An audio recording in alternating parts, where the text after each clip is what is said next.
Material Life is excited about because this is kind of like right up her alley a bit. So this video is labeled "A Divorce Attorney's Thoughts on Love and Marriage" to James Sexton. Now, I don't know how much we're going to get through this because it's an hour video, but I watched a little bit of it and it had me captivated. So I know I showed it to B. She was like, "Oh, she was really excited."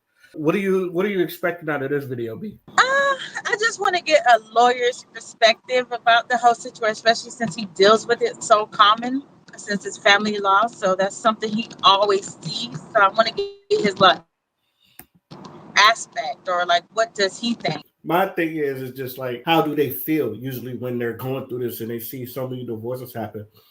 I always wonder how the people like doing the divorce feels. It's like if they're either doing it for the money, or do they really like feel sad that they have to like initiate some of these divorces? Let's get to the video.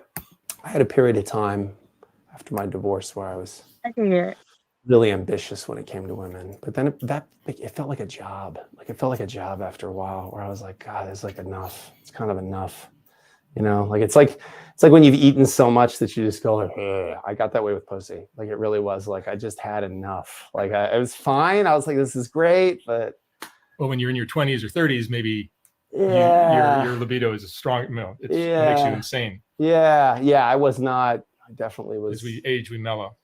Yeah, which I think is great. Although I have to tell you, one of the most depressing divorces I ever did was a guy who was, I think, 92. Oh, geez. And what made it depressing is that he had left his wife of, I don't know, 50-something, 60-something years for a younger woman, a woman in her 50s. And I just remember what was sad about it to me was this guy is still being led around by his dick. Like I thought, oh my God, like I'm going to be chained to an idiot forever. Like I'm going to forever be led around by my dick. And I remember thinking like, no, I really thought that at like 90 something, I would just like a beautiful woman would walk by and I go, oh, there's a human being. Like there would be no, you can appreciate it without. Yeah. There would just be no sense of like, yeah, you know, that would be gone from me. And this guy's proof that 90 something years old and you're still thinking with your dick. Like we're doomed. That terrified me. It really did. It actually upset me. You know what's funny about that? I feel that way about people in their 50s, or like Diddy. I've always like find it weird that, you know, people like Diddy or any other rich dudes, it's like, you think you would have all this money and you would settle down and, you know, find a good woman and then just live the rest of your life with that woman. It was like, nah, some of these people still want to be out there fucking some of the younger girls and some of the models and all that stuff, and they know they can't because they got the money. But you would think that gets tiring, but some of these dudes, they still out here, you know, like Diddy with who is it, Carisha? Yeah. So I don't want to be that person. But like then again, I grew up in a two-family household, so like since I was young, I've always wanted that. Diddy's probably different. What you think? So I think it's not really that like Diddy, let's use Diddy for example. The fact that he's still sleeping around and hoeing around, it's not really the fact is that he's doing it. It's the fact that he has so much options. You know what I mean? So it's like, why stop when I still have options? Yeah. You get me? Mm-hmm. And yeah, and then people, and just the fact that he still look good for his age, and people still find him attractive at his age. So let's not act like all these young kids still find him attractive at his age. Let's not pretend that's the case, because we all know that is not the case. Oh, you think it's part of what? Exactly. Let's be real honest. They're not just attracted to his money, because it's not really about money all the time. It's about what he can still do for you. So they're attracted of the possibility or hope, the possibility of something. Because it's the same way with a lot of the girls that was having these like I don't want to say, what's his name? The guy from the family, the one that went to prison, was, I don't even remember his name. What is his name? Epstein? No, not Epstein, the black one. He had the black family, and they were all college, and he was a lawyer, his wife, and blah. He went to prison because he was drugging the girls. I don't know about that one. The TV show. It was like huh? Oh, this was a TV show? Bill Cosby. Oh, oh. Okay. So like a lot of girls that you saw that, they claim that Bill Cosby, or, I don't know. They claim that Bill Cosby did what he did to them, blase, or story for story, whatever. A lot of it came with possibility and hope that he could, put you on. The same thing with R. Kelly. A lot of the girls that were like, I mean, young, like by a lot. Even Aaliyah. It was the possibility that he could put you on. It was like, why? Like, let's be honest. Why, as a teenager, are you meeting R. Kelly? Like, there's no reason for you to be meeting R. Kelly at his home, at his private studio. Like, I feel like if you're a young child and you, whatever label you're with or whatever situation you're with, the label should literally have you somewhere, either at the label recording there, especially if it's an adult male or like an older male, whatever the case may be. Like, there should be no reason for you to be in private settings, even if it's just with your mom or whatever, especially like your lawyer should be about, like, there's certain things when you're certain ages, like, it just doesn't make sense because it's a hope thing. There's a possibility, like, there's something that I can get from this. They're not dating these people because of love or because of just money. There's something that they want to get from this. Let's get back into the video. I thought at some point I'd get to experience what it's like to just be free. You live in New York, where there's a financial industry. There's all kinds of industries here. Oh yeah. But to me, sometimes I wonder if female attractiveness isn't the highest valued commodity in our 100% it is. 100%. It is. Yeah, of course. Because men are becoming rich and powerful in order to get a woman. Of course. The woman they want. Of course. What an attractive woman. And when I say attractive, I don't just mean attractive. I mean even just sexually confident. I mean, what an unbelievably lucrative career that is. Like, I do divorces for people that, a woman walks out with $200-300 million. He was an analyst at Goldman Sachs who built a hedge fund and then sold it and then used his trading algorithm to build it up to $500 million. She was hot and slept with him for a while and then stopped and started sleeping with other people and playing tennis and having Botox, and she's going to get half. Like, that's fucking incredible. Like, do you know what he had to do to get that? And what she had to, I'll fuck that guy for $200 million. Are you kidding me? Like, that's insane. That's incredible. Like, and God bless. I mean, I'm not saying that this is the rules of the game, but you can't argue that that's not easier than going to Harvard. No, for sure. But then the payoff. Do you feel like that's fair? What are your thoughts on alimony? Say that question again. I heard him talk about What is your thoughts on alimony? Oh.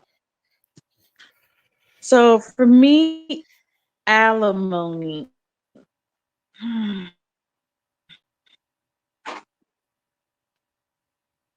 For me personally, I don't really care for alimony. Like, I don't care for alimony per se, because the thing is, I can't just think about myself. Like, how you can't think, oh, it would be great to receive alimony, but what if the shoe is on the other foot? You know what I mean? And now you have to be the one giving out alimony. So you approve something, right? Because it's great for you. It benefits you at the time. But you don't know what the future may hold. And in the future, you might be the one having to dish out alimony. And now you're looking real pissed and irritated. Because you got to dish out some stuff, some money that you like, bruh, I already had this before you came here. Now I got to give you half of it. Oh, this is terrible. So I don't really care for it. I feel like it shouldn't exist, because being selfish is like great. Alimony is amazing, but being unselfish and really like looking at the big picture, oh no, they should cancel alimony. Which the state of Florida, back then, alimony used to last forever until somebody gets married. Now there's like a cutoff period on alimony now. And I didn't realize that. So I guess that's why certain people start tapping into other people's finances. So that's my thought. I don't think alimony should exist. But then I also think child support shouldn't exist. But I digress. So I I think alimony should exist, but I don't think, like, let's say you're making Bezos money, unless she had an integral part of the Amazon thing. I don't think she deserves half. It's just like, or like, do you if see a that? man built this. Go See, ahead. that's when it starts to go into those gray areas, and you can't think gray areas for one person, and then there's no gray areas for another person. I That's know, when it gets. yeah, yeah. It's either yes or no. There's no in between. Well, if you're making millions, that's different. But if you're like a poor person, why do you need to give out alimony? You know what I mean? Like that's that we don't do that, because then it starts to get real gray, and then people start finding loopholes, and they start looking for like ways to finesse the system. But next thing you know, even poor people got goddamn paying alimony, or even a rich person, all of a sudden they look poor on paper, and they getting out of alimony. Like you said, people will lose their job, quit their job, get a lower income job just so they can get out of paying child support, right? Mm-hmm. You think people won't do that? You think these people that own these companies won't start paying, employ themselves in the company they own, and start pay, and then have the company, is run by a trust, but they get a certain income from the company, and it's only a $60,000 income annually? You heard what happened with Eric Spoelstra, the coach of the Miami Heat? Oh, when he waited till he got divorced to sign a new contract that gave him millions upon millions. You Yep. talking about that guy? Yep. Mm-hmm. That's What what happened? that's what I was thinking. That's what I was thinking about when he was talking about that. I mean, yeah, I Yeah. mean, when you think of it from a rich person standpoint, yeah, obviously, but I'm also thinking about from a poor person standpoint. I this is my A opinion. I rich feel like, person, a rich person can create themselves poverty to get yeah, I out. know. If there's a loophole, there's a way out of it. So Oh, it's not gonna work. oh no, I know that because 50 Cent has done that. Donald Trump has probably done that. But I'm Like, just look saying, at this. They out here, oh, we screaming, let's, more taxation for the rich, more taxation for the rich. The tax bracket doesn't change just solely for the rich. It changes all throughout, but poor people still paying tax like crazy. Rich people just finding more loopholes to get around paying taxes. So now they look poor too. So who winning? The rich or the poor? So I we'll always get say, alimony. We're talking about, oh, alimony solely for the rich, alimony solely for the rich. And then they found all sorts of loopholes, and they poor as hell too. So ain't no alimony coming out. The next thing you know, middle class is the only one paying alimony, because they don't know how to make their numbers smaller. I mean, Because that's why I said, they not educated. They just go to work. They just get a paycheck. They husband and wife works real hard, do what they have to do. Then they get divorced, and then boom, husband and wife paying alimony because they fell under a certain bracket. And the rich person who got divorced ain't paying no alimony. It's like, damn, I voted for this, and it's sucking me dry. The trade-off for that is that when they hit a certain age, the value Play decreases. it right. play. Any stock, if you hold it too long, it's going to go down, you know, like, so play the stock the right way. I mean, and that's what I think. If we were a little more honest about the nature of male-female coupling, I mean, right now we can't even establish what is gender. You know, we can't establish any of that anymore. So divorce is becoming incredibly hilarious and fraught. Well, to me, what is, like, sometimes you have to stand back and look at things to get the real perspective on what it is. Sure. And sometimes you look back at marriage. So when was it invented? Like 2000 BC, roughly. And the life expectancy of humans back then was 18 years old. Yeah. And marriage was created for land ownership and things like that. Yeah. And if you're going to die in your early 20s or whatever, then getting married at 16, 18 makes sense. Well, I think there's a distinction that has to be made between pair bonds and marriage, right? Marriage is a government concept. Marriage is a contract. Marriage is a legal status. Pair bonds, right? Two people go in it together, you know, saying, hey, there's 7.3 billion people in the world, and the two of us, we're gonna lock up together, and we're gonna try to hold hands and get through this thing. Until we're 80 years old. Well, until whatever, you know. I mean, what's interesting is, first of all marriages end. They end in death or divorce, but they all end. Like, every marriage ends. So it's one of the only things that you go, wow, I really hope this ends in us dying. You know, most things, you that's not the desired outcome. But in marriage, you hope marriage will end in death. You hope that you will be together until one or both of you die. You know, but all marriages end. But so as a guy, as a provider, if you knew it was going to end and you were going to have to give away half your money, you might think twice about doing it. Well, I think that's what makes being a divorce lawyer interesting, is that it's a lot of what a court has to do is disregard what happened in the marriage, because the truth is at the bottom of a bottomless pit. Like, you're never going to get there. Yeah, well, he's fucking his secretary. Right, because you were not sleeping with me anymore. I have a client whose wife acknowledges she didn't sleep with him for 6 years. What did you think was going on if you didn't sleep with him for 6 years? So delegate. You've delegated that responsibility. If you don't want to have sex with him, that's okay. No one should force you to have sex with this person. Let him go have sex with someone else. You don't want to do the laundry, hire someone to do the laundry. If you don't want to mow your own lawn, hire someone to mow the lawn. Delegate that responsibility. And this guy wasn't even sleeping around. He was going to those hand job places, you know, where you get a massage and get the most pathetic thing in the world, the most innocuous thing in the world. He didn't have a girlfriend. There was no love involved. He was getting jacked off for $50. Like, that's sad. Like, I mean, first of all, hand jobs, like, that's an outdated technology. That's like a Betamax, you know, like, who even does that anymore? But he was doing this, and he just thought, okay, that's fine. She had the indignation to say, he shouldn't be a custodial parent. He's a terrible person because he's doing this. And it was like, wait, how is that much different than going to a strip club? How is that much more? Yo, I don't know if I asked you this, but what is your thoughts on monogamy in general?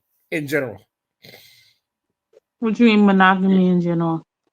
Like, he just, like, the way he was explaining, like, she wasn't having sex with him for 6 years, and he was basically getting hand jobs. Her husband was getting hand jobs.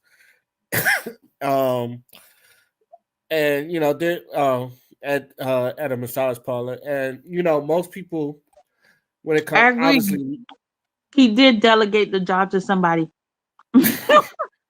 Yeah, he did. She didn't want to do it, so. But my whole thing is, like, people always say, you know, when it comes to monogamy, it's just like you're with that somebody, and then you're seeing more relationships. And I know we done did a after party on that a while ago about polyamorous relationships and shit. But what is your full thoughts of monogamy? Do you think are we monogamous by nature or no? I'm not sure if we're monogamous by nature. I hope we can. I feel like we try really hard to be, and every day we continue to extend that trying. I just hope you don't lose the battle. That's what I hope. People don't lose the battle to being monogamous. You know what I personally think? Mm-hmm. I always look at monogamy as a test. Like, Mhm. I don't know if you hear men say this all the time. It's like when you're single, it seems like no one's really looking for you. But when you get into a relationship, that's where everybody comes around and be like, "Oh, I always had a thing for you, always liked you, and all that other stuff." And it's just like, where was you when I was single? Now that, it's like now that I'm with somebody, why are you telling me this now when I'm with somebody? I always feel like a monogamy is a test on you and your partner, like, because obviously when you get married, you vow to like love, honor, obey this person. You be with them for the rest of your life, Mhm. and then I feel like that's when all the all the bullshit happens, where um the cheating gets involved, the trust gets involved, and most people the lying, the protection, your safety, security. That's where all that starts being included. So I think monogamy is a test, and it's a tough test because like you don't matter like how you feel. Sometimes you're stuck with this person. You made a vow before God to be, hey, I'm riding with this person for the rest of my life. Mhm. So that's how I look at it. Now, as far as us being monogamous by nature, I think we can, but I think depending on the person you're with, what is their levels of avoiding temptation? Mhm.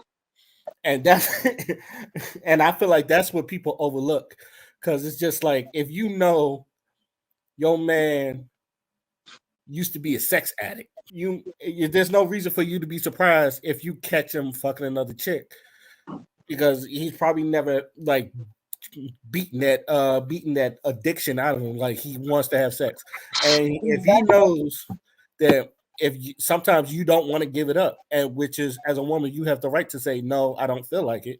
I don't think no one's forcing you, but it's like he could either like wait it out until you do, or he could go fuck somebody else. But if he does fuck somebody else, he broke the trust. So it's like, damn, what do you do? I kind of like I want my needs met, but I don't want to break my trust. So that's why I said like monogamy is a test. And I think for women it's vice versa. It's like you could have any man that, if you was like spoiled and like your father gave you whatever you wanted, anything you asked, your father gave you whatever you wanted, and then you date a man that's very frugal with his money. It's just like what do you is like anytime you ask him, he was like, no. It's like we don't need this. You don't need this. It's like, well, how do you deliver that temptation? Do you just like, okay, sit there and pout, not need your money, or you get with a nigga that wants to spend all this money on you, take you to fancy trips and saying like, I do whatever your man don't do. It is just like, do you give into that temptation or do you say, oh no, I made a vow with my man, we're going to stick it out? And the sad thing about monogamy is it's a never ending test because as soon as you pass it, it's not like, okay, we good. Some other test is going to, and it's going to be harder. It's going to be tougher. Some will be easy to get over, but sometimes it gets harder and tougher. So it's just like how good how much can you endure before you say, okay, I'm done?